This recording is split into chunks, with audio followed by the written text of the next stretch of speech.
Dawn broke over the fields of northern Germany like a whisper through smoke. It was April 1945, the war's final breath, though no one yet knew it. The trees were bare, the air still cold, and from somewhere beyond the mist came a sound no one expected to hear again. Singing. It drifted over the hedgerows, faint at first, then stronger, human, defiant. The men of the 11th Armored Division froze where they stood. These were soldiers who had heard everything. Shells, screams, the grinding of tanks, but never this. The sound came from the woods ahead, from a place their maps marked simply as Bergen-Belsen. They advanced slowly, weapons lowered, the earth soft beneath their boots. As they neared the wire, the singing faded into silence. Then they saw it, the smoke, the barracks, the faces. Rows upon rows of them, hollow-eyed, staring through barbed wire that had already lost its power. Captain Derek Lang whispered to no one, "My God, what is this place?" And no one answered. Because the world had never seen it before. The story begins weeks earlier, March 1945. The 11th Armored Division, the Black Bull, was on the move again, its tanks grinding east through the Rhineland, across rivers and ruined villages that once seemed endless. The men were exhausted, numb from years of killing and marching. Yet something in the air had changed. The resistance was faltering. The German army was breaking apart, surrendering by the thousands. The division had fought from Normandy to the Rhine, through dust and blood and triumph. Now as they crossed into the heart of Germany, they expected one more fight, perhaps Berlin, perhaps death. Instead, they found silence. Fields stretched for miles under gray skies. Burned-out panzer hulls lay half-buried in mud. Civilians watched from windows that no longer had glass. Every day they passed more prisoners, boys in Hitler Youth uniforms, men old enough to be their fathers, waving white rags on sticks, and yet amidst the surrender, there was a strangeness and a smell they couldn't place, drifting on the wind like burning wood mixed with something else. They didn't talk about it. Soldiers learn what not to ask. The column moved toward the town of Celle near the Lüneburg Heath, where reports spoke of a prisoner camp. No one paid much attention. There were hundreds of such camps in Germany, mostly for captured soldiers. But this one, some locals whispered, was different. By the time the 11th reached Celle, the roads were clogged with refugees, families pushing carts, children barefoot in the cold. The British tried to direct them aside, but the crowds kept coming. A truck overturned in the ditch, spilling bodies instead of cargo. At first they thought it was a massacre. Later they learned the truth. A train bombed days earlier while evacuating prisoners from Belsen. Most had died locked inside. For Captain Derek Lang, who led a reconnaissance troop, it was the first time he understood that the war might be ending differently than it began. They pressed on. At dusk on April 12th, reconnaissance patrols reported a concentration of German troops near a forest compound. The map marked it as a hospital area. Lang ordered his vehicles to halt at the edge of the woods. The air was unnaturally still. Then they heard it, faint singing. Voices, weak but melodic, carried through the trees. The men exchanged looks. Prisoners? Civilians? A trick? They advanced carefully. The trees thinned, revealing barbed wire fences, low wooden huts, and guard towers. Smoke rose from pits in the ground. A sign at the gate read simply, "Konzentrationslager Belsen." The first guard who approached was unarmed, trembling. He spoke quickly in German, repeating one phrase over and over. "Don't shoot. Typhus. Everyone is dead." No one understood at first. Then they saw the gates creaked open. The men of the 11th Armored stepped inside and entered hell. What they found defied every rule of war, every measure of cruelty they had known. The ground was carpeted with bodies, thousands of them, sprawled in mud, stacked like cordwood, faces gray and still. The living moved among them, skeletal and slow, wrapped in rags, eyes too large for their faces. Some tried to speak, others simply reached out weak hands toward their liberators. The soldiers froze. They didn't know what to do, what to say, how to move. Training, discipline, even courage. None of it mattered here. Private Stanley Oldfield later wrote, "We had seen death before, but not like this. This was not war. This was the end of the world." By nightfall, word spread through the division. Units halted their advance. Medical officers rushed forward, setting up tents, bringing water, food, bandages. Nothing was enough. Within hours, senior officers arrived, including Lieutenant Colonel Taylor, who immediately contacted higher command. Belsen was declared an emergency humanitarian zone. British troops were ordered not to shoot, even at the remaining German guards, many of whom were now prisoners themselves. The camp commandant, Joseph Kramer, surrendered without resistance. His uniform was immaculate, his face expressionless. When asked how many had died, he said, 30,000. Maybe more, he was wrong. The number would exceed 50,000. The wind changed that morning. It rolled through the pine trees outside Belsen, carrying a smell the soldiers would never forget. A smell that wasn't just death, but something older, heavier, like the earth itself had been poisoned. The 11th Armoured's men stood on the road, silent, watching the mist rise over the barbed wire. No orders came. None were needed. They knew. Inside the camp, the world was quiet. Too quiet. The kind of silence that doesn't come from peace but from exhaustion, as if even suffering had burned itself out. Lieutenant Peter Devenish, a signals officer, walked through the gate first. He carried no weapon. His boots sank into soft mud mixed with ash. He looked left, saw a heap of bodies near the fence. Then right, another larger heap. Men, women, children. The same faces, the same emptiness. Some still moved faintly, their breathing shallow like the flutter of paper. He turned to the corporal behind him and whispered, "Don't step on them." The corporal nodded, eyes glassy. There was nowhere else to step. The soldiers moved deeper into the camp. Their shadows stretched long across the ground, bending over corpses that seemed to fill every inch of space. A few huts stood in rows, their walls collapsing inward, roofs sagging under rot. Smoke drifted from pits where fires had once burned. The guards' quarters stood untouched, clean, intact, obscene in their normality. One of the men kicked open a door and found a table still set for breakfast. Bread, coffee, a newspaper dated April 11th. The disconnect made their stomachs turn. They moved on. Inside one of the barracks, the stench was unbearable. Even the flies were sluggish, gorged to the point of torpor. Sunlight filtered through cracks in the boards, revealing rows of bunks stacked 3 high, each filled with bodies, some dead, some not. The living stared back without sound, eyes too large, skin gray. Some tried to smile. Others simply watched, too weak to react. Corporal John Gadsby handed his canteen to a woman lying on the floor. She took it in shaking hands, spilled half before the rest reached her lips. She coughed, then whispered, "Danke." He froze. It was the first word he'd heard in hours. He nodded, took off his helmet, and backed away. Outside, men vomited into the mud, hardened soldiers who'd survived Arnhem and the Ardennes, retching like children. The chaplain, Major Leslie Hardman, crossed himself and whispered a prayer, though he couldn't remember the words. "There is no God here," someone muttered. No one disagreed. By midday, medical teams arrived, British, Canadian, and even captured German doctors pressed into service. They brought trucks of food and water, though they didn't know yet that food could kill. Many of the prisoners were so emaciated that a full meal would stop their hearts, so they rationed water by spoonfuls, bread by crumbs. Captain Michael Hargrave, a young Army doctor, took command of the medical triage. He had studied medicine for 5 years and thought he understood death. After 10 minutes in Belsen, he realized he had known nothing. He wrote later, "It was not like treating the sick. It was like tending to the aftermath of an earthquake, only the earthquake had lasted for years." That night, fires were lit across the camp to burn the piles of corpses. The soldiers worked without speaking. Some sang hymns under their breath, not from faith but rhythm, the only way to keep their hands moving. The flames cast long shadows against the wire. In the distance, wolves howled. Gruber, the captured German from Chapter 1, watched from behind another fence.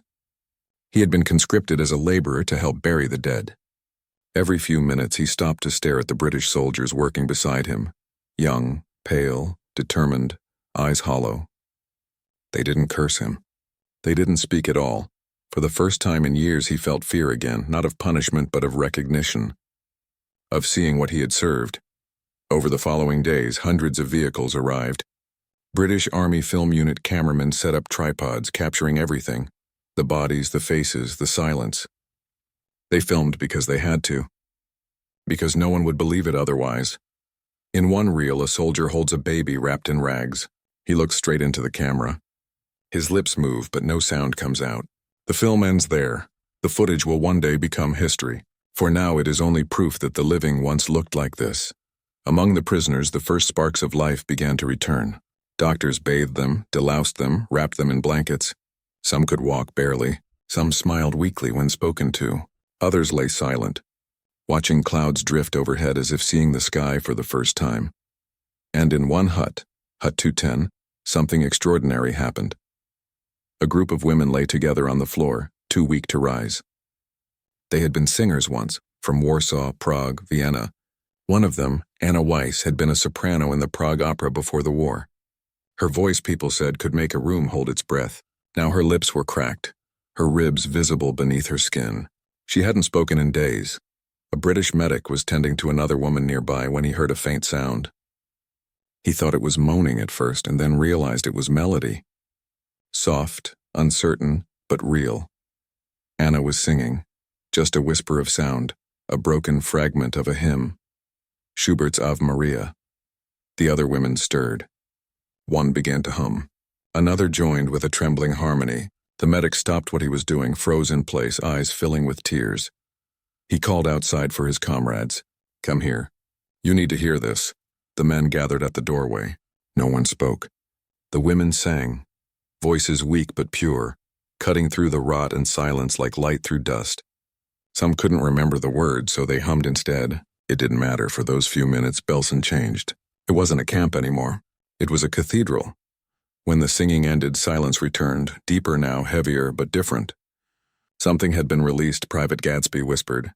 "We heard singing, in this place." None of them would ever forget it. Days passed.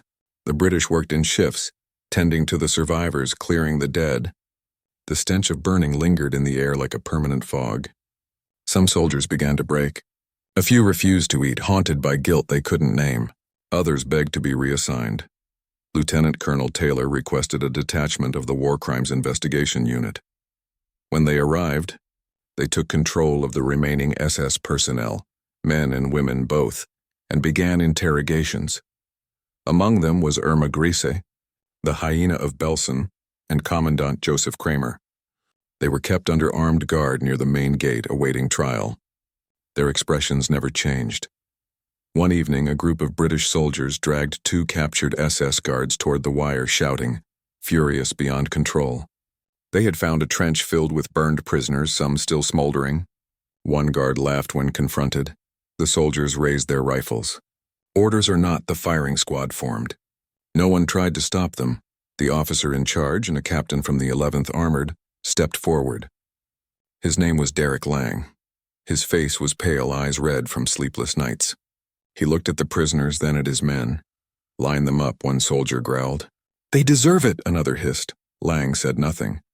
He reached into his pocket and pulled out a folded scrap of paper, a note one of the medics had found in Hut 210. It contained a single sentence in shaky handwriting. "We sang so the world would know we were still human." Lang stared at it for a long moment. Then he lowered his weapon. "Stand down." The men hesitated. He repeated louder this time, "Stand down." Slowly, the rifles dropped.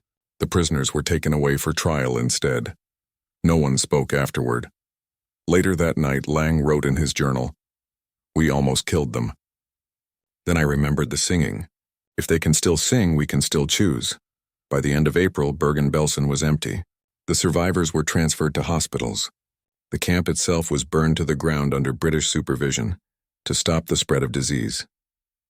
The flames rose high into the night, reflected in the eyes of the men who had seen too much. When it was done, Lang stood at the edge of the clearing and listened. For the first time in weeks, he heard only wind. No engines, no cries, no fire. And somewhere in that silence, beneath the ashes and smoke, he thought he heard it again. Faint, distant, impossible. The echo of Ave Maria, carried on the air. The fires of Belsen burned for days. Columns of black smoke climbed into the German sky, rising higher than the church steeples, spreading a gray haze that lingered for miles. From the nearby town, villagers watched the sky darken and whispered among themselves. Some claimed it was disease being burned away. Others said it was penance. The men of the 11th Armoured Division didn't speak at all. Their work was done, or so they told themselves. But even after the camp was gone, it followed them. The smell clung to their uniforms, to their hair, to their dreams. They washed again and again, but the odor of Belsen was something water couldn't erase. It wasn't death alone. It was memory, fused into skin. Captain Derek Lang sat outside his tent one night staring into a basin of still water. His reflection rippled every time the wind passed. He hadn't written home in weeks. The last letter to his wife ended mid-sentence. A medic passed by and nodded. "You all right, sir?" Lang didn't look up. "No," he said. "But I will be." He never would be. When the British command took full control of the region, Belsen was declared a war crime site, one of the first in history to be documented systematically. Officers from the War Crimes Investigation Unit arrived with cameras, notebooks, and legal documents. They began questioning everyone: German guards, local civilians, even Allied soldiers who had witnessed the liberation. The trials were already being planned, though the bodies were still warm. The first interrogations began in early May. In a requisitioned schoolhouse near Celle, desks were pushed together to form makeshift witness stands. The air smelled of chalk and disinfectant. Outside, children played in the streets, unaware that history was rewriting itself inside their classroom. Commandant Josef Kramer sat at the front, flanked by armed guards. His posture was perfect, his uniform cleaned and pressed by someone else's hands. He looked more like a clerk than a killer. Opposite him sat Major Leon Jenkins, one of the British prosecutors. He had been at Belsen for a single day. It was enough to erase sleep from his life. He leaned forward. "You were in command of the camp?" "Yes." "You ordered executions?" "No, disease killed them, hunger, chaos." Jenkins tapped his pen against the table. "And who caused the chaos?" Kramer smiled faintly. "The war." The room went still. Jenkins stared at him, then said quietly, "No, you did." Over the following weeks, dozens of witnesses testified. Survivors brought in on stretchers. Medics shaking as they spoke. Soldiers recounting details they wished they could forget. Each word built a picture of cruelty that stretched beyond comprehension. Irma Grisi, the young SS overseer known to prisoners as the Hyena, was questioned next. Barely 21 years old, she sat with her hair braided, hands folded neatly in her lap. Her expression was serene. "Did you beat prisoners?" "Sometimes." "Did you shoot them?" "When necessary." "And what was necessary?" She paused. "When they disobeyed." Jenkins wrote something in his notebook, then looked up. "Do you understand what you've done?" Grease tilted her head, almost curious. "They sang, didn't they?" Jenkins froze. The room went cold. "You heard them?" "Yes," she said softly. "They sang after roll call. The thin one, Anna, I think, she started it. We let them. It was pretty." For a moment, no one spoke. Jenkins's pen trembled in his hand. Then he said, "You called it pretty. I call it the sound of everything you destroyed." Grease didn't reply. She smiled faintly, as if the memory was pleasant. News of the trial spread quickly through the Allied ranks. Newspapers in London printed the word Belsen in black block letters, filling entire pages with accounts from soldiers and correspondents. Civilians wept reading them. Some refused to believe it at all. The photographs were too awful, the stories too inhuman. But for those who had been there, the 11th Armoured especially, belief wasn't the problem. Forgetting was Lieutenant Peter Devenish, who had been first through the gate, now found himself testifying before a board of officers. He spoke clearly, but his voice cracked midway through.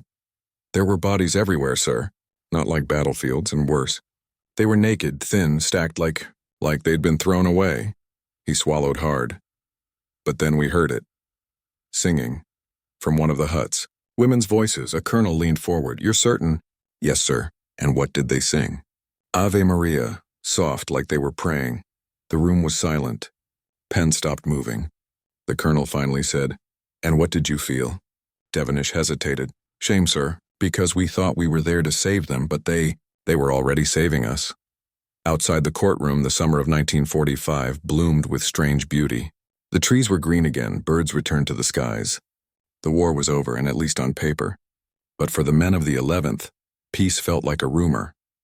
In the evenings, they gathered around campfires on the edge of the Lüneburg Heath, smoking, staring into flames that looked too much like the ones that had consumed the camp. One night, Sergeant Tom Harris pulled out a harmonica. He hadn't played since before D-Day. The first notes trembled, uncertain like his hands, then steadied. A few men hummed along. Lang listened quietly, eyes on the horizon. The tune was unfamiliar, slow, mournful, beautiful. When it ended, no one clapped. "What was that?" Lang asked. "Something I heard them sing," Harris said. "In Belsen?" "Aye, it's been stuck in my head ever since." They sat in silence. The fire cracked softly. Somewhere in the distance, thunder rolled, or perhaps it was only memory. By August, the trials in Lüneburg began in earnest. 21 SS officers and guards stood in the dock. The British military tribunal was unlike anything Europe had ever seen, a stage for evil to answer under oath. Cameras flashed. Reporters filled the seats. The accused sat behind glass, pale and motionless. The prosecutors read names, thousands of them, while the defendants stared straight ahead. Kramer stood expressionless. Grease smirked. Others wept. When the verdicts were read in November, the air in the courtroom felt charged.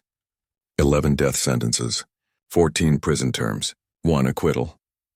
The guards didn't look at the prisoners as they were led away. No one spoke. History had been written in silence. The executions took place at dawn on December 13, 1945. Snow had fallen overnight, covering the gallows in white. The condemned were led out one by one. Irma Greasy walked first. She was calm, even smiling. When asked for final words, she said softly, "Schnell." Quickly, the trapdoor fell. The sound was final, absolute. When it was over, the sky brightened slightly. A new day began. But for those who had seen it, the sense of closure never came. Death couldn't balance what had been seen. Weeks later, Captain Lang returned home to England. His wife met him at the station, flowers in her hand. He embraced her, held her longer than he should have. She felt the tension in his body, the weight he couldn't put into words. That night he woke suddenly, drenched in sweat. The dream had returned. The wire, the huts, the sound of singing. Only now in the dream it wasn't women's voices. It was his men. He sat on the edge of the bed, trembling. His wife woke and touched his shoulder. "It's all right, Derek," she whispered. "It's over." He looked at her, eyes hollow. "No," he said softly. "It's only just begun." For months afterward, the men of the 11th Armoured drifted apart. Some stayed in service for the occupation. Others went home, tried to rebuild. A few never managed. Private Gadsby took to silence. He didn't talk about the war, not even to his family.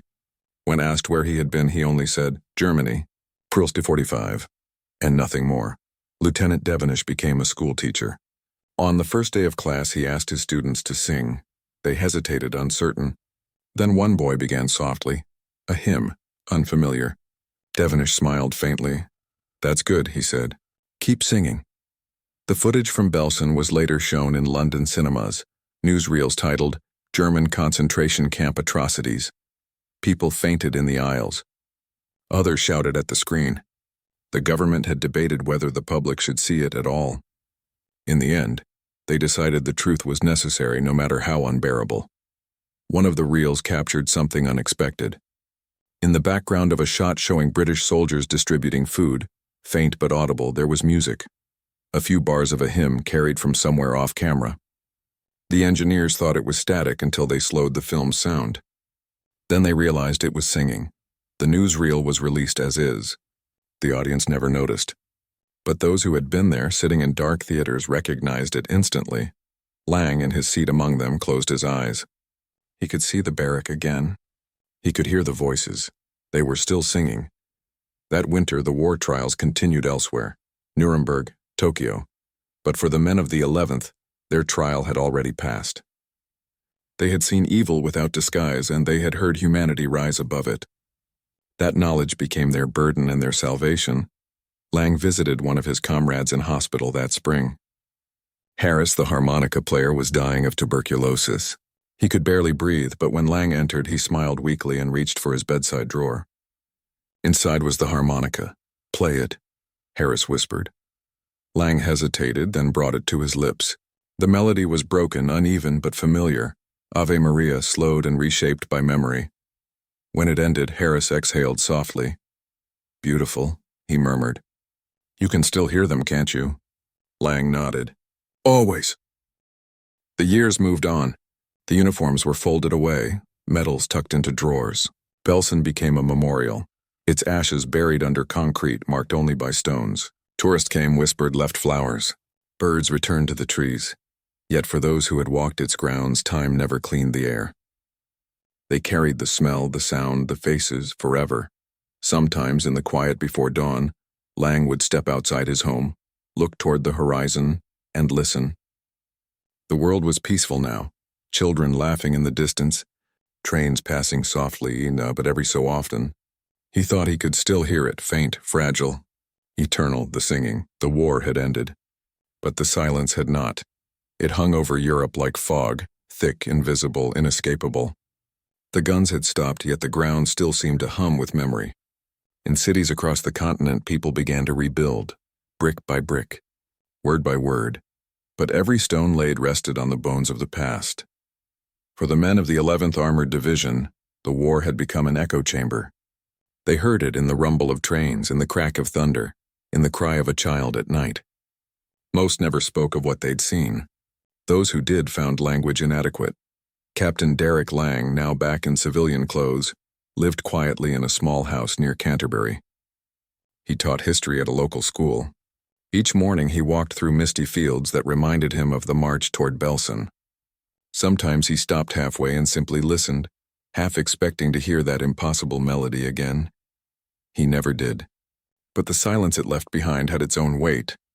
In London, 1946, a new phrase entered the vocabulary of nations: crimes against humanity.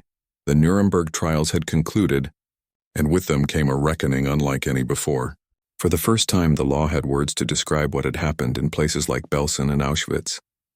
The footage filmed by the British Army Film Unit, that raw, unfiltered record of liberation, was played before the tribunal judges.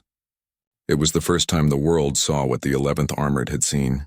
The courtroom fell silent. The film projector hummed. On the screen, the gates of the camp, the heaps of bodies, the medics spooning water into dying mouths. And faintly, behind the crackle of film came that sound, the one the technicians thought was static: singing. A few of the judges looked up sharply. The clerk rewound the reel, played it again. The sound was there, unmistakable. Fragile, ghostly but real. When the lights came up, the chief prosecutor, Sir Hartley Shawcross, spoke into the stillness. Let this film speak for those who cannot. And let us remember that even in this place there were voices that refused to die. No one in the room ever forgot that moment. The film became evidence.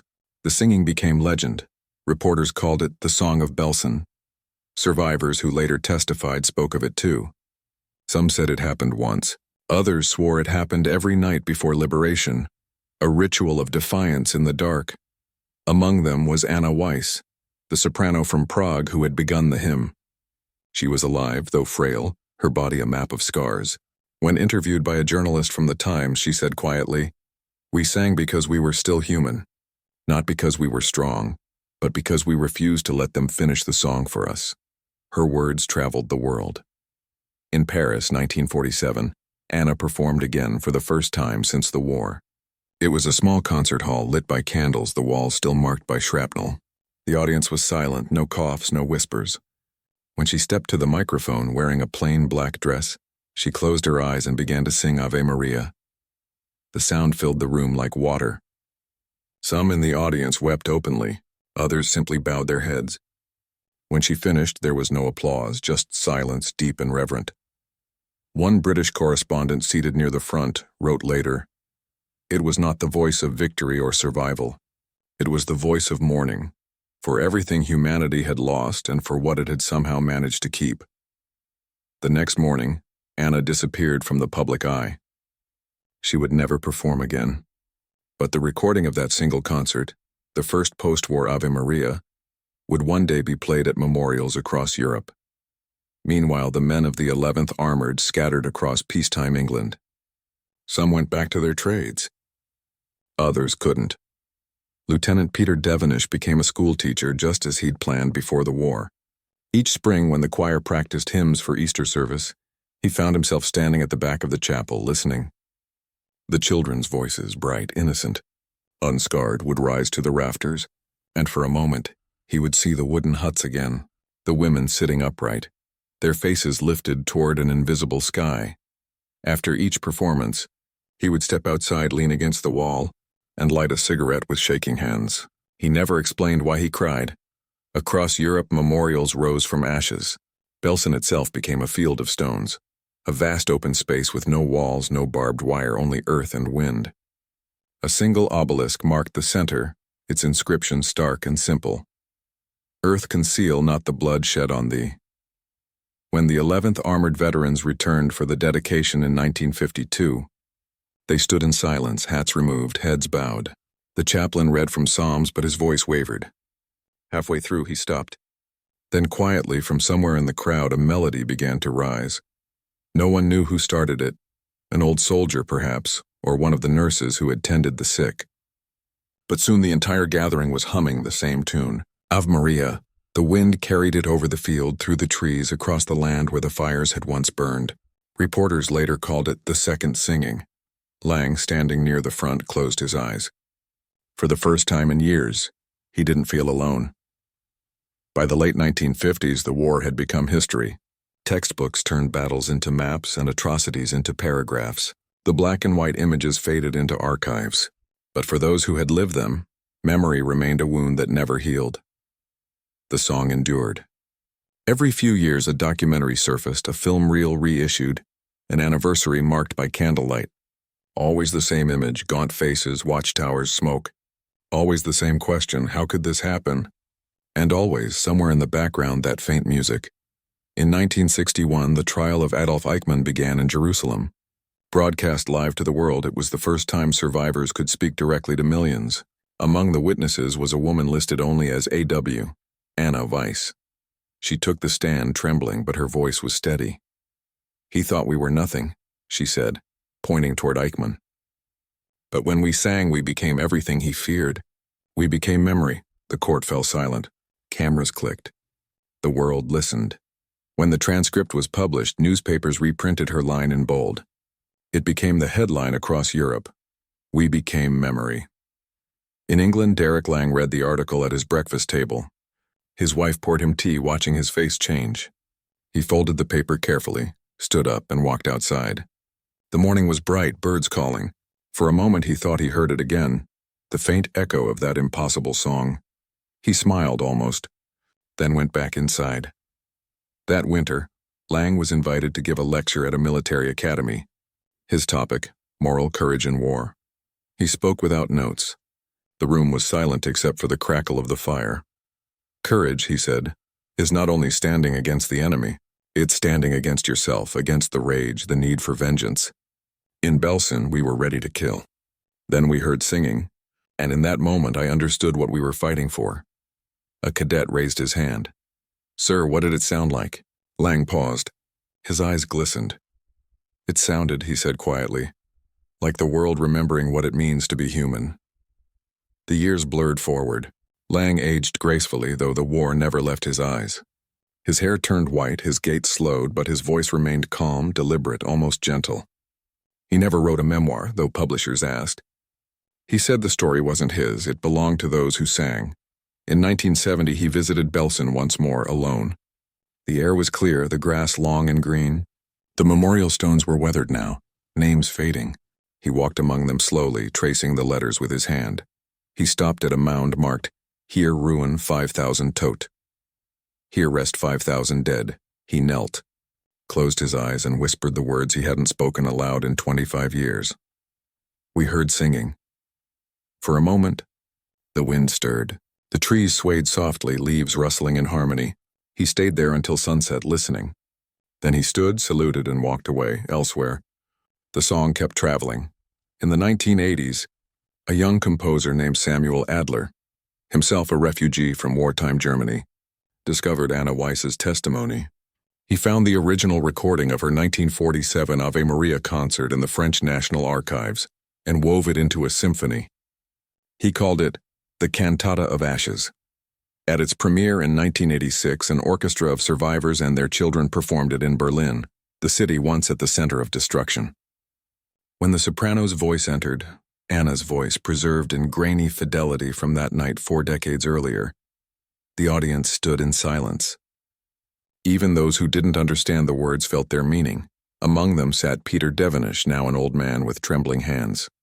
When the final note faded, he whispered to the woman beside him, "That's the sound we heard. That's how we knew they were still alive." By the turn of the century, few of the 11th Armoured remained. Their stories lived on through interviews, diaries, and a handful of fading photographs. Historians studied their liberation of Belsen as one of the war's defining moral moments, a turning point when soldiers confronted evil not with bullets, but with recognition. In 2005, at the 60th anniversary of the camp's liberation, a British delegation returned. Among them were descendants of the 11th and survivors' children. The ceremony was simple: speeches, flowers, silence. Then once again the same melody began to rise. This time it came from a school choir of German and British students. Their voices, young and clear, filled the air.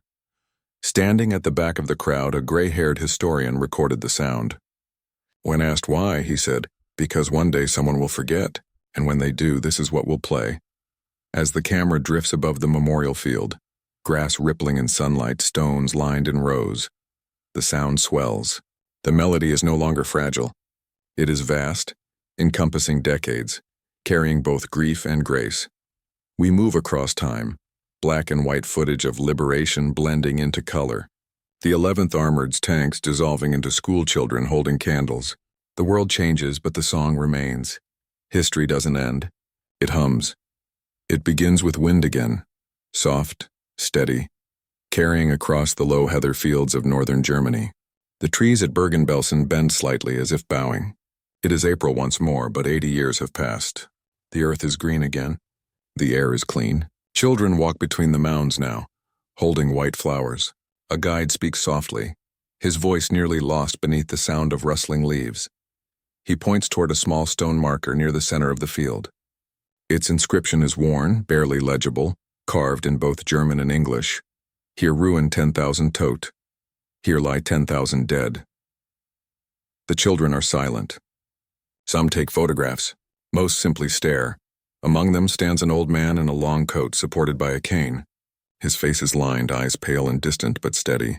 His name is Thomas Lang, the son of Captain Derek Lang of the 11th Armoured. He has come here not as a soldier, not even as a historian, but as a son. The air smells faintly of pine and damp soil. He closes his eyes and whispers the same words his father once did. "We heard singing." The guide pauses. The children look at him, confused.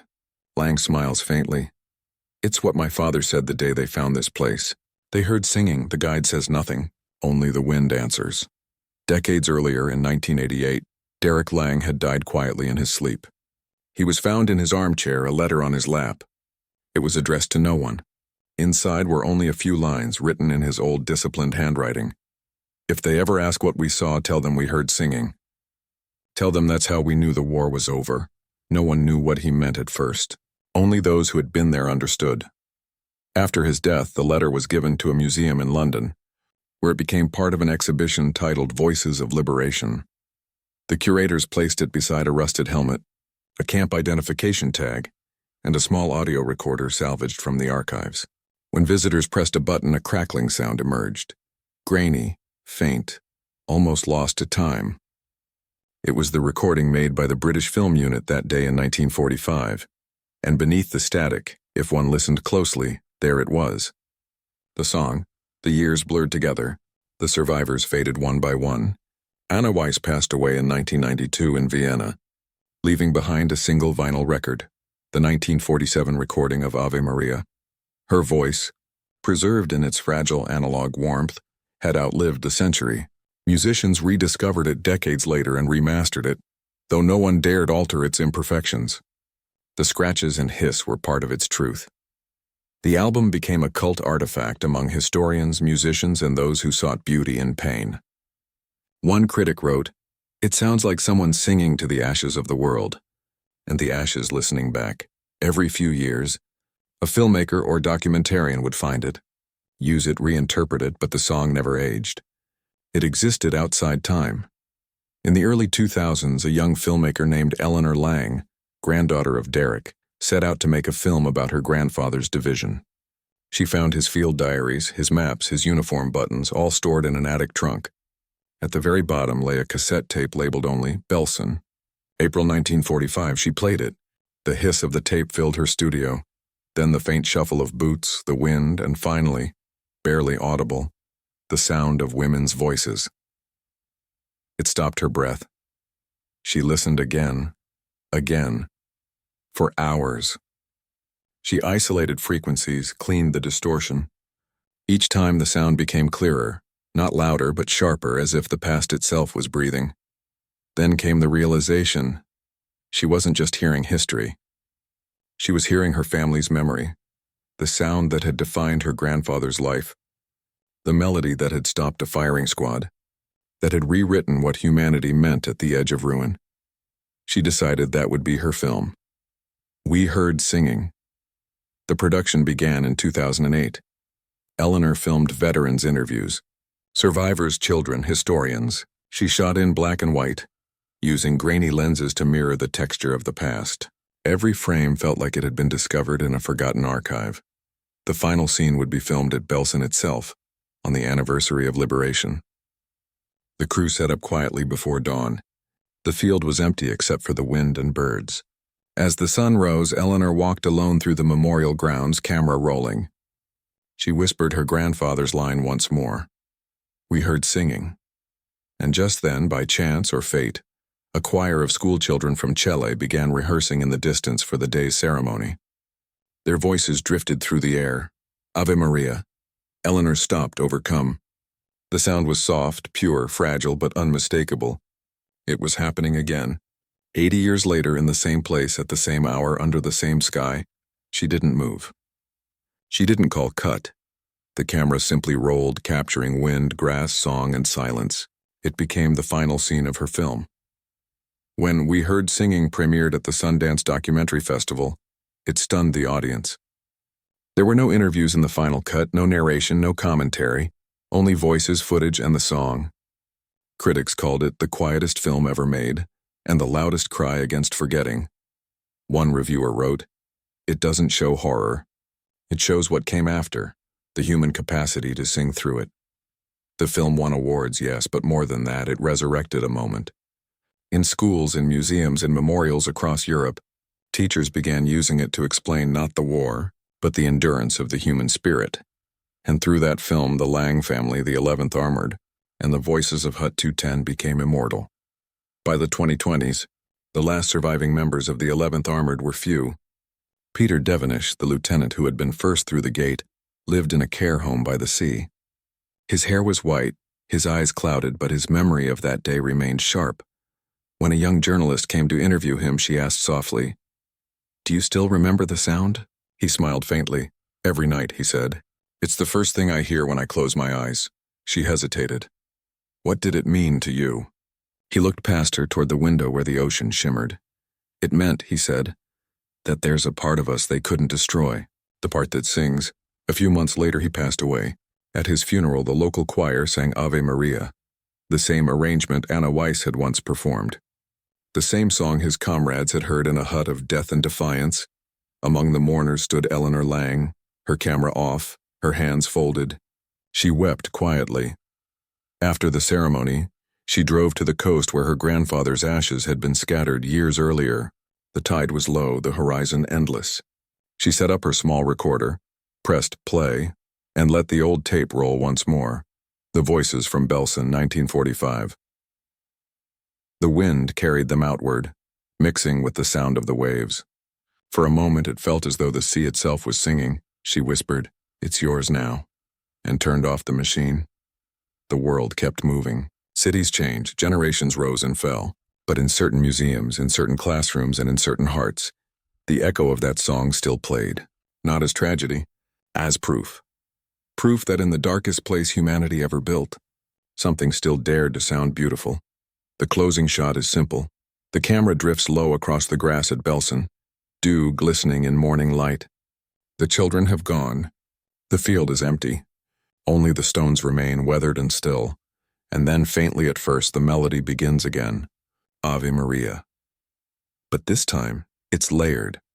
Anna Weiss's original voice woven with the choir from 1952, the harmonica from 1945, the schoolchildren from 2008, the ocean from Eleanor's final scene. Generations blending into one another, a chorus of memory. The film fades to black, the last sound before silence. A single breath. A note held until it disappears into the wind. Humanity enduring.